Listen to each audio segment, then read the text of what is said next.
الشيطان الرجيم بسم الله الرحمن الرحيم إن الدين عند الله الإسلام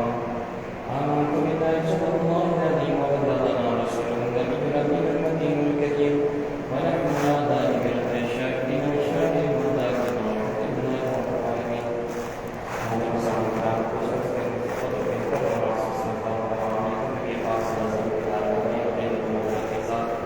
درود پاک اللهم صل على سيدنا شفيعنا محمد الكريم وعلى محمد وسلم صلى الله عليه وسلم والسلام عليك يا رسول الله صلى الله عليه وسلم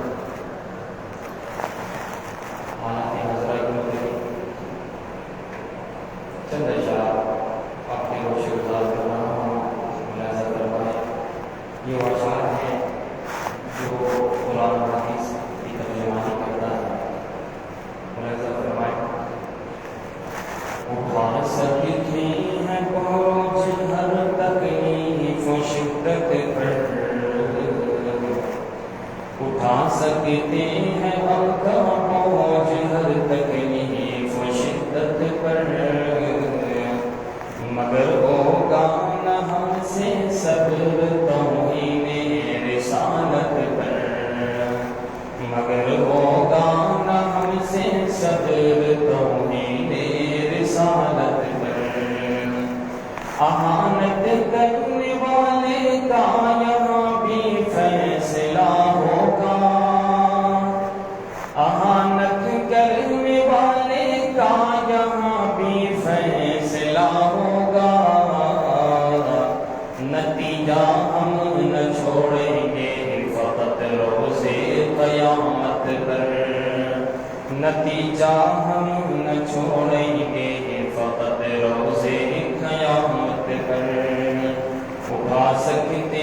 ہیں ہم کا بوجھ ہر تکلیف و شدت پر. چلو ہم مل کے دیوانوں سزاب اس کو دلوائیں,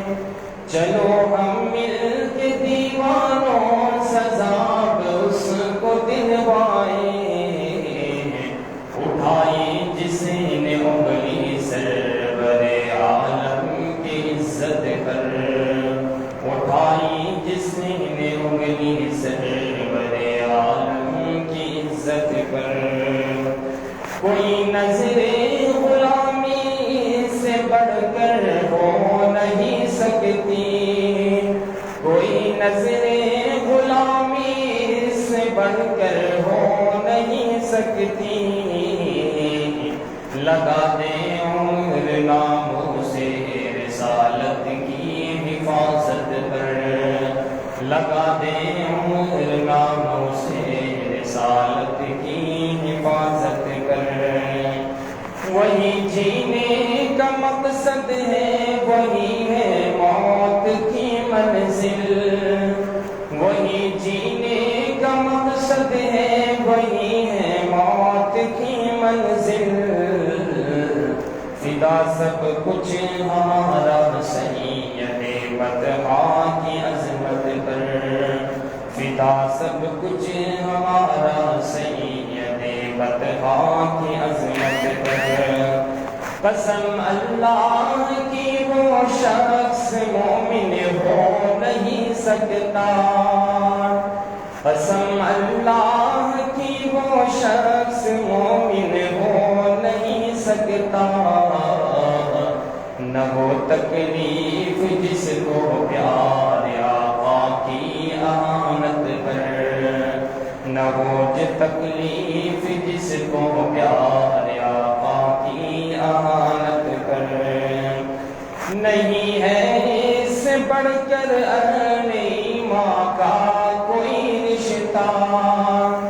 نہیں ہے اس سے بڑھ کر اہل ایمان کا کوئی رشتہ.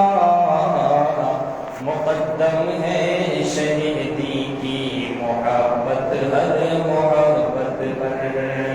مقدم ہے شہیدی کی محبت ہر محبت پر. ادھر ہم منتشر ہیں اور ادھر ہے متحد آدھا,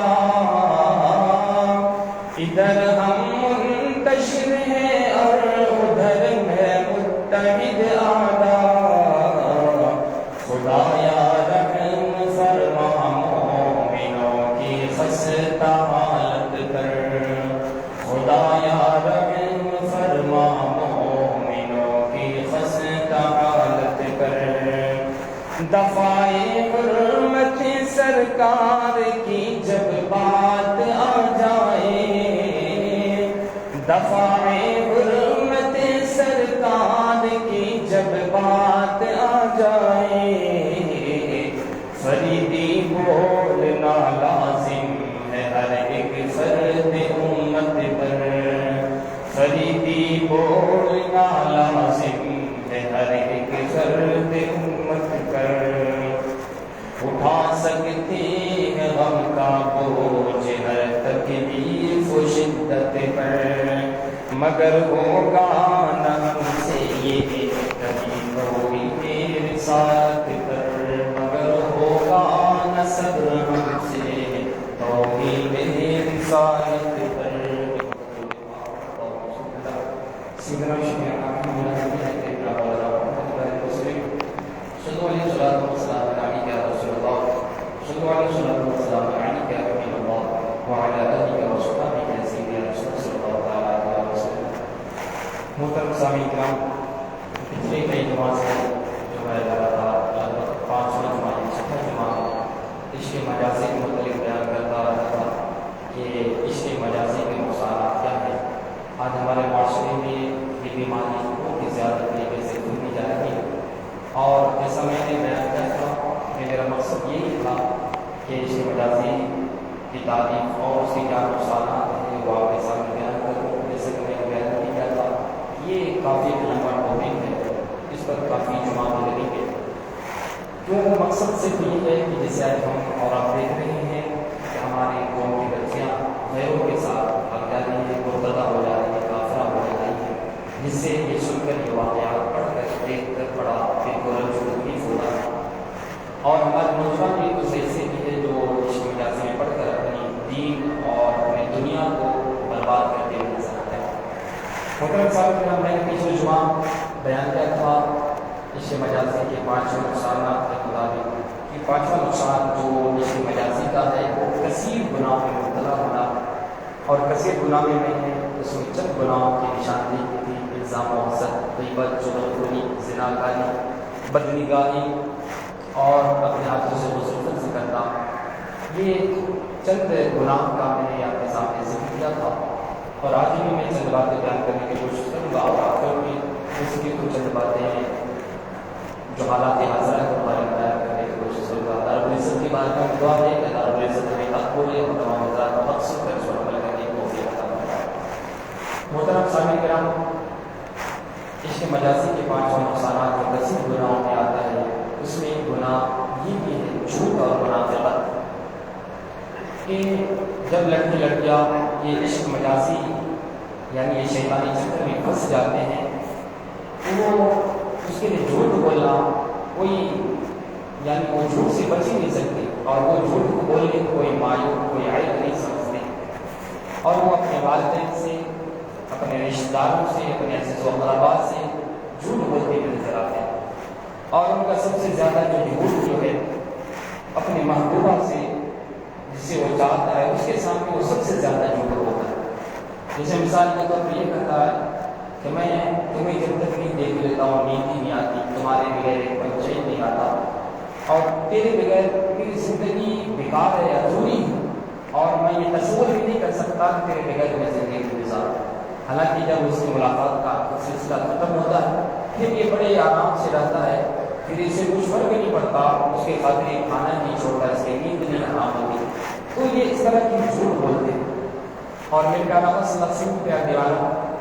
اور پھر ان لوگوں کو یہ چاہیے کہ جو اس میں پڑھ کر جھوٹ کو عیب نہیں سمجھتے، جھوٹ کو بڑا گناہ نہیں سمجھتے، حالانکہ جھوٹے لوگوں پر اللہ تبارک تعالیٰ نے لعنت فرمائی۔ ایسا حضرات کو چاہیے کہ قرآن پاک کی آیت مبارکہ سامنے رکھے، اس کا وظیفہ کرے۔ اللہ رب العزت فرماتا ہے لعنت اللہ علی الکاذبین، کہ اللہ رب العزت جھوٹے لوگوں پر لعنت فرماتا ہے۔ اور میرے پیارے آقا صلی اللہ علیہ وسلم کی دیوار اور اس شیطانی چکر میں پھنسنے کے بعد ظاہر و باطن سے منافقت بھی اختیار کرتے ہیں. کوئی ایسے حضرات بھی ہوتے ہیں جو اس کا ظاہر کچھ اور رہتا ہے، باطن کچھ اور رہتا ہے، اور یہاں تک کہ وہ عبادت کا بھی سہارا لیتے ہیں، دوسروں کو اپنی محبوبہ کو اپنی طرف مائل کرنے میں، ان کا قرب حاصل کرنے کے لیے کبھی نماز کا کبھی دیگر چیزوں کا سہارا لیتے ہیں تاکہ ان کے دل میں والے اور محبت بیٹھ جائے کہ یہ بندہ نیک ہے اور وہ مجھ سے محبت میں اور اضافہ کرے. میرے پیارے آقا صلی اللہ علیہ وسلم کے اعتبار کو تو اس سے بچنا بہت ضروری ہے. چھٹا نقصان جو ہے اس کے مجازی کا ہے، وہ دل کا مسلسل گناہ کرتا رہتا ہے، اور کبھی یہ گناہ کرتا ہے اور اس کے دل میں دل کی طرف جاتا ہے یہ غلط ہے، مگر وہ دل کی نہیں سنتا اور پھر وہ گناہ کرتے جاتا ہے. یا چھوٹا گناہ یہ کہ چلو چھوٹا گناہ ہے کر لیتے ہیں، اس طرح کے خیالات آ جاتا ہے. تو پھر وہ جب دھیرے دھیرے گناہ کرتا ہے تو پھر وہ گناہ کا عادی بن جاتا ہے. جیسا کہ میں نے اس ترجمہ میں بیان کیا تھا کہ جب گناہ کرتا ہے، کوئی چیز کی خواہش اظہار کرتی ہے کوئی، یعنی یہ نفس کسی چیز کو خواہش، یعنی کسی خواہش کو پورا کرنے کی کوشش یہ کرتا ہے نا اپنے دل، اگر ہم اس نفس کی خواہش کو پورا کر لیتے ہیں تو پھر یہ مزید اور بڑھتا ہے اور دل خواہش کرتا کہ وہ پورا کرے نہیں پورا کرے. اسی طرح انسان کرتے کرتے اپنی آخرت برباد کرتا ہوا جاتا ہے. محترم سامعین کرام، حدیث پاک میں بھی ہے، ترمذی شریف، جامع ترمذی شریف کتاب التفسیر کے حوالے سے حدیث پاک ہے، اور اس کے راوی حضرت ابو ہریرہ رضی اللہ تعالیٰ عنہ ہے کہ نبی پاک صلی اللہ علیہ وسلم نے ارشاد فرمایا کہ جب انسان ایک گناہ کرتا ہے تو اس کی وجہ سے اس کے دل پر ایک کالا نقطہ پڑ جاتا ہے. اگر وہ انسان اس گناہ سے توبہ کر لیتا ہے تو پھر وہ کالا دھبا جو دل پر لگا تھا وہ مٹ جاتا ہے، اس کا دل پھر پاک و صاف ہو جاتا ہے. اگر پھر وہ توبہ نہیں کرتا پھر اور دوسرا گناہ کرتا ہے، پھر تیسرا گناہ کرتا ہے، اسی طرح اس کا دھبا بڑھتا جاتا ہے، اتنا بڑھتا ہے کہ پھر اس کا پورا دل سیاہ ہو جاتا ہے. اور اسی کے متعلق اللہ نے فرمایا کلا بل ران علی قلوبہم ما کانوا یکسبون، یعنی کوئی نہیں، ان کے دلوں پر زنگ چڑھا دیا گیا، زنگ چڑھا دیا ہے کہ ان کے کاموں نے، ان کے کرتوتوں نے ان کے دل پر زنگ چڑھا دیا. اور یہ بھی حقیقت دیکھنے میں آتا ہے کہ دیکھیں جب انسان مسلسل گناہ کرتا رہتا ہے پھر جب اس کا دل گناہ یعنی دل پورا کالا ہو جاتا ہے تو پھر اسے کوئی گناہ سمجھتا ہی نہیں، پھر وہ اپنے گناہ کو، بڑے سے بڑے گناہ کو اپنا کمال سمجھتا ہے. یہ گناہ کرنا تو یہ میرا کمال ہے. میرے پیارے آقا صلی اللہ علیہ وسلم کے جوانوں، جب انسان پھر گناہ کرتا ہے زیادہ تو پھر اس کا دل سخت ہو جاتا ہے، اور جب پھر دل سخت ہو جاتا ہے تو پھر اس سے ایسے اعمال سرزد ہوتے ہیں، ایسے گناہ سرزد ہو جاتے ہیں کہ جس کا وہ عام حالات میں کبھی تصور بھی نہیں کرتا، کبھی سوچتا بھی نہیں کہ مجھ سے ایسا گناہ ہو سکتا، میں ایسا گناہ کر سکتا ہوں، کبھی ایسا سوچتا نہیں. میرے پیارے آقا صلی اللہ علیہ وسلم کی پیاری بات اس میں یہ ہوتا ہے کیونکہ جب اس کا دل سخت ہو جاتا ہے وہ اپنی مفاد پرستی کی، یعنی صورت کو دیکھنے میں معصومی لگتا ہے مگر اس کا دل بالکل سخت اور وہ خود غرضی مبتلا ہو جاتا ہے. پھر وہ اپنی اس ناپاک مقصد کو حاصل کرنے کے لیے کسی بڑی سے بڑی قربانیاں دینے کو تیار ہو جاتا ہے، اور جو بھی اس سے وابستہ رہتے ہیں، اس سے تعلق رکھتے ہیں، وہ کسی کی عزت کا خیال نہیں رکھتا، کسی کی پرواہ کیے بغیر وہ اس میں کود پڑتا ہے. میرے پیارے آقا صلی اللہ علیہ وسلم کہتے ہیں جیسے کہ چند واقعات آپ کے سامنے پیش کرتا ہوا چلو. علامہ ابن جوزی البتوفی 897 ہجری آپ اپنی کتاب ضرب الہوا کے اندر یہ واقعہ نقل فرماتے ہیں کہ عبداللہ بن مسلم القطبانی صد العجب کے اندر یہ واقعہ دیکھا کہ اردشیر کی جب حکومت قائم ہوئی اور اس نے اگل بگل پر حملہ کرنا شروع کیا تو جو چھوٹے چھوٹے بادشاہ تھے، چھوٹے چھوٹے حکمراں تھے، اس کے تابع ہو گئے، اس کی حکومت میں آ گئے. اور اسی کے قریب ایک سرجانیہ تھا جو آج کل وہ علاقہ ترکی کے اندر پایا جاتا ہے. وہاں کا ایک بادشاہ تھا جو اردشیر کی حکومت سے بالکل قریب تھا، اور وہ قلعہ، وہ حکومت بڑی طاقتور تھی، وہ قلعہ بڑا ہی یعنی مضبوط قلعہ تھا. تو اردشیر اس قلعہ پر حملہ کرنا چاہا کہ اس کو بھی اپنی حکومت میں لے لیں، قبضے میں کر لیں. تو اردشیر اس کا محاصرہ بھی کیا، کئی دن گزر گئے مگر وہ قلعہ فتح نہیں ہوا. اس قلعے کے اندر ایک ایسے مقام تھا جہاں پر بادشاہ رہتا تھا. اچانک ایک دن اس بادشاہ کی لڑکی اس قلعے کی دیوار پر آتی ہے، وہ عرب شیر کو دیکھتی ہے، اس کو کیونکہ عرب شیر بڑا ہی خوبصورت تھا، اس کو دیکھتی ہے، اس پر عاشق ہوتی ہے، اسے دل دے بیٹھتی ہے، اور عشق کے ہاتھوں مجبور یہ شہزادی ایک تیر میں یہ لکھتی ہے کہ اگر تم مجھ سے شادی کر لو تو میں اس قلعے کے اندر جو خفیہ راستہ ہے آنے کا وہ میں بتا دوں۔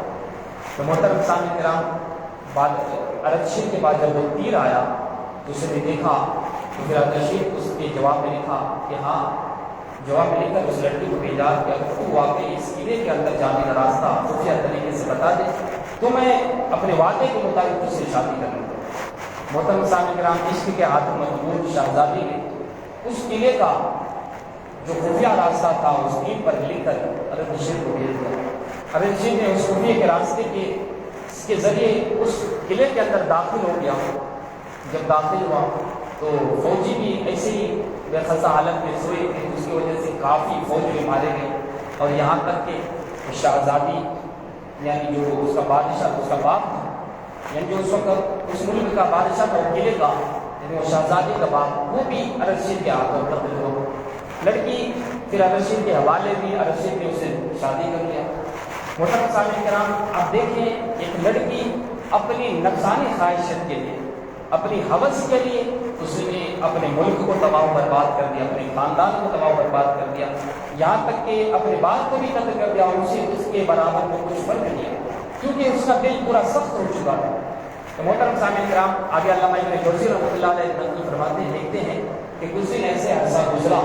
کہ عرب شیر ایک دن سو رہا تھا، وہ شہزادی کو نیند نہیں آ رہی، کبھی شہزادی دائیں کروٹ پڑتی، کبھی بائیں کروٹ، نیند نہیں آ رہی تھی۔ عرب شیر نے کہا کہ تمہیں کیا وجہ ہے کہ تجھے نیند نہیں آ رہی؟ اس نے کہا میرے گدے کے نیچے بستر کے نیچے کوئی چیز ہے۔ عرب شیر جب وہ بستر اٹھاتا دیکھتا وہاں پر کچھ دھاگے ایسے تھے، یعنی کچھ دھاگا یا درخت کے جو گدے کے اندر استعمال ہوتے تھے اس دور میں، وہ چیزیں تھی صرف چھوٹی سی، اس کی وجہ سے شہزادی کے بدن پر نشانات ہو گئے۔ عرب شیر جب یہ دیکھ کر بڑا حیران ہوا کہ تمہارا اتنا نازک بدن، تمہارا باپ تجھے کیا کھلاتا تھا؟ اس لڑکی نے کہا کہ میرا باپ مجھے شہد اور ہڈیوں کا گودا اور مغز یہ کھلاتا تھا، یہ میرا باپ مجھے کھلاتا تھا، مکھن کھلاتا تھا۔ عرب شیر نے جب یہ دیکھا سنا تو اور تعجب ہوا کہ تجھ پر جتنا باپ نے تجھ پر احسان کیا اتنا کوئی باپ نہیں کر سکتا اپنے بیٹے کے لیے، کہ تجھے اتنے ناز و نخرے سے، شفقت و مہربانی سے تجھے پرورش کی، اور تو نے اس کے ساتھ کیا کیا؟ اسے قتل کروا دیا، صرف اپنے نفسانی خواہشات کے لیے، اپنے حوث کے لیے۔ عرب شیر نے کہا کہ تجھ سے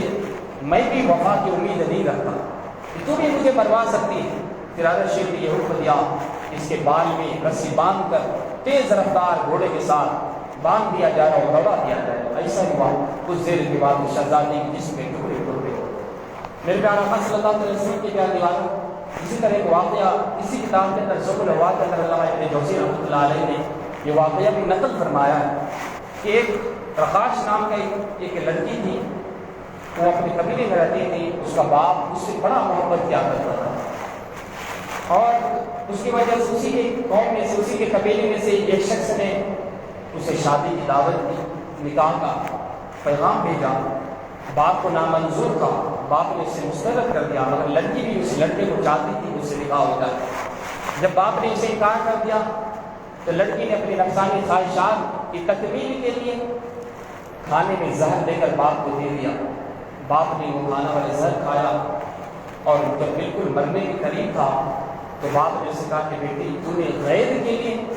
مجھے قربان کیا ہے، مجھے مارا ہے، مجھے زہر دیا ہے، تیرا بھی بھلا نہیں ہوگا۔ محترم سامعین کرام، باپ اس کا انتقال کر جاتا ہے، جب اسی لڑکی کی جس سے خواہش ہوتی ہے، جو پیغام بھیجتا ہے، اسی کے ساتھ اس کی شادی بھی ہو جاتی ہے۔ مگر کچھ دن کے بعد اس کے شوہر نے اسی خوب پٹائی کی تو کسی کہنے والے نے کہا کیا تمہیں معلوم، مجھے معلوم چلا کہ شوہر نے تجھے اچھی طرح سے پٹائی کی؟ تو لڑکی کہتی ہے کہ ہاں، جس کا کوئی مخار نہ ہو، جس کا کوئی مددگار نہ ہو، وہ ذلت و رسوائی اٹھاتی۔ پھر اس کے بعد اس کے شوہر نے دوسری شادی کر لی، تو پھر کسی شخص نے کہا کہ تم یہ ذلت و رسوائی والی زندگی کیوں گزار رہی، تم بھی اسے طلاق لے لے۔ تو لڑکی یہ کہتی ہے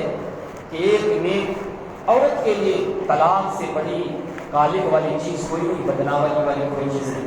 محترم سامعین کرام، اب دیکھیں اس لڑکی کو اپنے آپ کو نیک کہنا، یہ کتنے ان کی جہالت تھی، حماقت تھی کہ جو لڑکی اپنے باپ کو قتل کر دے وہ پھر اپنے آپ کو نیک تصور کرے، یہ تو ایک حماقت والی بات ہوگی۔ میرے پیارے صلی اللہ علیہ وسلم کے ادوار کرنے کا مطلب یہ ہے کہ